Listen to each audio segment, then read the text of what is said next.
Donc, on va poursuivre avec La pianiste en 2001. Ouais, ça, c'est lui que j'ai le moins aimé. Ouais. Ah ouais, pas vrai. Je vais mettre en contexte un peu avec Isabelle Huppert, Benoît Magimet, Anne Girardot, qui est son deuxième film français. Il a fait Code Inconnu, c'était avant. Code Inconnu, juste avant, en 2000. Ouais, qui est encore là un film mosaïque, là, qui est pas juste en français, mais qui est filmé en France, en grande majorité. Ouais. Et là, donc, La pianiste, qui l'a valu le prix de le Grand Prix du jury. Ouais. Et 2 mentions de prix d'interprétation pour les 2 acteurs principaux. Mais là, je m'étais trompé, je pense, quand on a fait l'épisode des Coen. Puis je disais, à cause de Barton Fink, il y a eu une loi pour limiter le nombre de prix à un seul film. Ouais, parce qu'il y a une trop. J'étais sûr que j'avais lu ça quelque part, mais visiblement, c'est vraiment avec La pianiste que ça s'est resserré. Ouais, c'est ça, à partir par de la là. suite. Donc, La pianiste, avec une adaptation d'un roman. Je pense que c'est la première fois qu'il adapte vraiment un roman de... Bon, j'ai même pas le goût de dire son nom parce que je vais le massacrer, là. Mais Hilfrid Jelinek, qui est une autrice qui a gagné le prix Nobel de la littérature quelques années après, en 2004. Okay. Et donc, tiré du roman du même nom. On a un personnage d'Erika, qui est pour une des rares fois dans son cinéma. Son personnage principal s'appelle pas Anne. Ouais. As-tu remarqué? Non, j'avais pas remarqué. Presque tous ces personnages s'appellent Anne ou Georges et toujours le nom de famille Laurent. Ah ouais. Tout le temps. Dans les films français. Ah ouais, j'en dirais que j'avais pas réalisé. Ouais, moi non plus. Ben, ça commençait à force de les voir en rafale. Là, j'étais comme, encore? Anne Laurent, Georges Laurent. Tout le temps. Ben, pas dans La pianiste, bref, parce que c'est tiré du roman, j'imagine, c'est le même nom. Donc, une professeure du conservatoire de Vienne, ça se passe à Vienne, qui est une célibataire endurcie, qui habite avec sa mère, qui est très froide et qui a beaucoup de fantasmes. Là.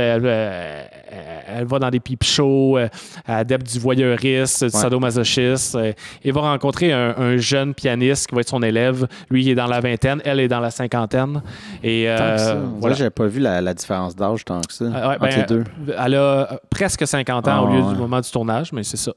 Okay. Ben, je l'avais pas senti. Dans les physiquement. Non, c'est ça. Ben, elle vieillit bien. C'est une femme qui vieillit bien. Je pense même dans Amour, dans Soixantaine, puis même moi j'ai fait Happy End, son dernier film, Soixantaine avancée, puis elle fait vraiment pas son âge. Non, puis même lui, je pensais qu'il était plus vieux. Ouais. Je comprenais. C'est ça, on dirait. Je voyais pas l'espèce de... mais là, peut-être que ça fait plus de sens. Mais c'est surtout la domination pas la domination, mais le rapport élève. Oui, mais dans enseignant, ma tête, il avait comme 35 ans, puis il retournait à l'école, puis là, je suis comme, pourquoi qu'il... Non, il y a ce rapport-là. Ouais. Toi, tu l'as moins aimé, celle-là? Oui, ben je sais pas.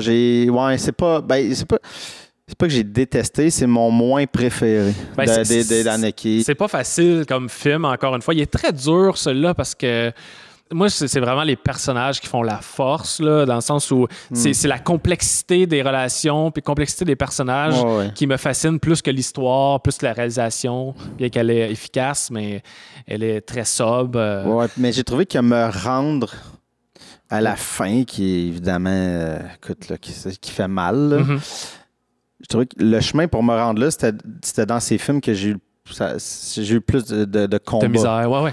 Il a fallu que je me batte, là, comme, OK, c'est beau, là, tu sais, elle est tough avec ses élèves. Il y a quelque chose de plus redondant, je trouvais. Mais là, ça, c'est dans la critique pour moi. Mais tu sais, ça reste que même si j'ai moins aimé, je vois la maîtrise de son truc, là, tu sais. Puis la patience, tu sais, je veux dire. C'est sûr que le reveal, pas le reveal, mais la fin, t'arrives là, puis t'es comme Saint-Seigneur du maudit, puis là, je dis des mots gentils.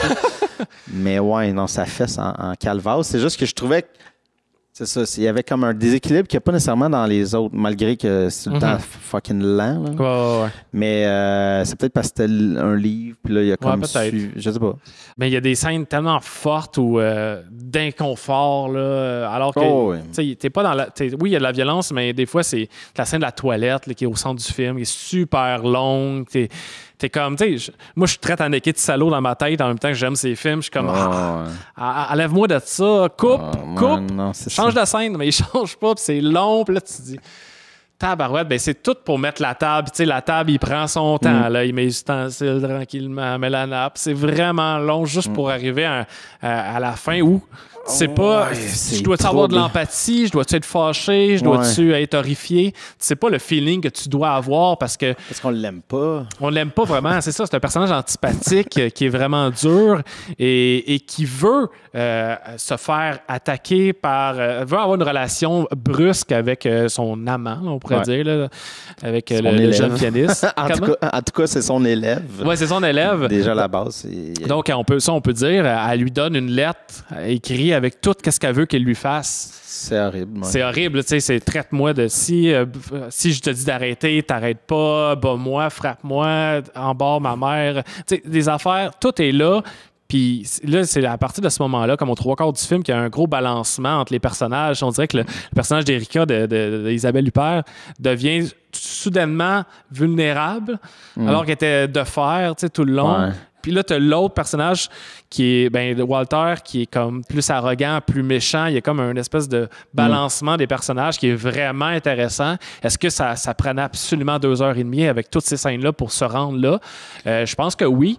En reparlant, là, c'est qu'il y a, pour moi, il y a peut-être trop de scènes qui n'est pas dans la dynamique des deux. Ouais. Il y a beaucoup de elle avec d'autres. Avec la mère, mais avec d'autres élèves. Puis d'autres tu sais, comme oui, OK, je comprends que tu veux placer, mais on a compris. Tu sais, il y avait ça un peu, là, l'espèce de. J'ai compris qu'elle est rough puis qu'elle est exigeante comme prof. T'as pas besoin de même passer 10 000 élèves. Oui, c'est vrai. Puis j'aurais eu le même payoff à la fin. Là, c'est ça. Je pense que c'est son seul film. J'aurais Taïté, moi aussi. Je pense que c'est son seul film. Ouais. Mais il y avait des affaires que j'ai comme pas compris dans le film. Vraiment. Puis là, c'est peut-être moi qui étais comme off, là, mais c'est comme en lisant après ou en checkant des affaires. Puis, il parlait de la bipolarité. Je suis comme, ouais, OK. J'avais comme pas vu ça. J'avais pas vu non plus. que le personnage d'Erika est bipolaire. OK. Ouais, ça se comprends, là, mais tu sais, c'était. En tout cas, je trouvais ça weird de l'apprendre après. Mais quand je pense, tu sais, elle a des scènes vraiment rough avec sa mère, là, tu sais. Ça commence rough. Des fois, physiquement, puis de relations étranges. Là, je veux dire, une femme de 50 ans qui habite avec sa mère puis qui la maltraite de même, puis elle maltraite sa fille. Puis dans le même lit. Dorment dans le même lit. Fait que, je pense que c'est assez important pour établir le personnage ces scènes-là parce que tu fais tabarouette. Je sais pas, je pense que c'est. Non, mais. Mais c'est pas, je sais pas, je l'ai pas aimé, c'est qu'il m'a comme. J'avais plus de misère à m'agripper à quelque chose dans cette patente-là, mais. Reste que, je sais, à la fin, il m'a fait sentir comme de la merde. Fait qu'il a réussi. Il a réussi, c'est sûr. Là, moi, il y a comme des personnages qui sont doublés en français. T'as-tu remarqué? Ben oui, mais ça m'a fucké raide. Moi aussi, Parce que là, c'est ça, tu sais, comme, ça se passe à Vienne. Fait que là, c'est ça, t'as des personnages que tu le vois comme la mère, la pianiste, la mère de l'élève. D'une élève, d'une fille, là, élève. Qui est Suzanne Lautar, qui joue la mère dans Funny Games. Elle joue dans plein de ses films. OK. Mais c'est ça, là, tu fais comme... c'est sûr, c'est doublé. Ouais. Puis là, j'étais comme. Là, je me suis demandé pendant un instant, c'était-tu une bonne version? C'est-tu dans la bonne version? Mais là, je fais comme clairement Huppert puis Benoît Magimel sont pas doublés. Aucunement autrichien ou allemand. Là, j'étais complètement mêlé. Parce que le doublage, il marche, mais pas tant. Il y a comme quelque chose d'un petit peu off. Il est quand même tête sur les lèvres, mais c'est l'intonation. En vrai, tu sens le doublage. Surtout comme on n'en écoute plus, en tout cas pour moi, là, des films doublés. Là. Non, ça arrive jamais. Fait que là, on dirait que ça me comme. Ouais, ça m'a un peu. Une chance, c'est pas trop présent. Là. C'est des personnages très secondaires. Là. Ouais, mais il y en a plusieurs. Il y en a 3-4. Ouais, c'est ça. Mais c'est pour ça que ça m'a pris un bout avant de faire. J'étais comme, c'est ça la bonne. Là, je fais, non, Huppert, c'est clair qu'elle parle en français présentement, mais elle parle en français à quelqu'un qui parlait clairement pas en français au tournage. Fait que là, ça m'a un peu mêlé. Et moi, après avoir vu justement peut-être 5-6 films de sa période allemande avant, c'est des acteurs que je reconnaissais. Ouais, fait que là, ça te repopé. J'étais comme, lui, c'est sûr. Elle, c'est sûr. Ouais.